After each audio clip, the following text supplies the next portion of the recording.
இப்போ நம்ம துளசி டீ எப்படி செய்கிறதுன்னு பார்க்கலாம். சளி இருந்தது, இருமல் இருந்தது அப்படின்னா நம்ம இந்த மாதிரி செஞ்சு குடித்தோம் அப்படின்னா ரொம்பவே நல்ல ஒரு ரிலீஃப் கிடைக்கும். குழந்தைகளுக்கும் நீங்கள் இதை கொடுக்கலாம்.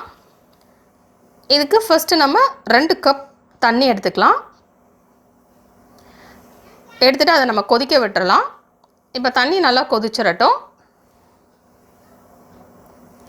நெக்ஸ்ட் இதில் நம்ம கழுவி வச்சுருக்கிற துளசி ஒரு கை நிறைய சேர்த்துக்கலாம். இல்லைன்னா நீங்கள் 3/4 கப்புக்கு துளசி சேர்த்துக்கலாம்.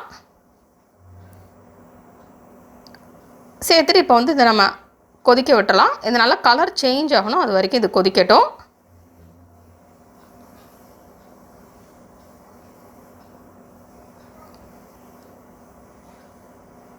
இப்போ இது நல்லா கொதிச்சிருச்சு.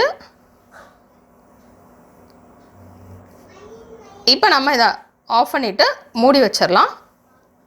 மூடி வச்சுட்டு ஒரு 1 மணி நேரம் இல்லை 2 மணி நேரம் கழித்து நம்ம இந்த மாதிரி வடிகட்டிடலாம். இது கூட உங்களுக்கு தேவைப்பட்டால் பனங்கற்கண்டு சேர்த்து மிக்ஸ் பண்ணிக்கலாம். இல்லைன்னா நம்ம அப்படியேவும் குடிச்சிக்கலாம். இப்போ நமக்கு துளசி டீ ரெடி ஆயிடுச்சு. இந்த ரெசிபி நீங்கள் வீட்டில் ட்ரை பண்ணி பாருங்கள். இது உங்களுக்கு பிடிச்சிருந்தா லைக் பண்ணுங்கள், உங்கள் ஃப்ரெண்ட்ஸோட ஷேர் பண்ணுங்கள். மறக்காம இந்த சேனலுக்கு சப்ஸ்கிரைப் பண்ணுங்கள். இந்த ரெசிபி ட்ரை பண்ணிவிட்டு எப்படி வந்திருக்கும் அப்படின்றது கீழே உள்ள கமெண்ட்ஸ் பாக்ஸில் மறக்காமல் சொல்லுங்கள். தொடர்ந்து இந்த சேனலோட இணைந்திருங்கள் புதிய புதிய ரெசிபிகளுக்காக.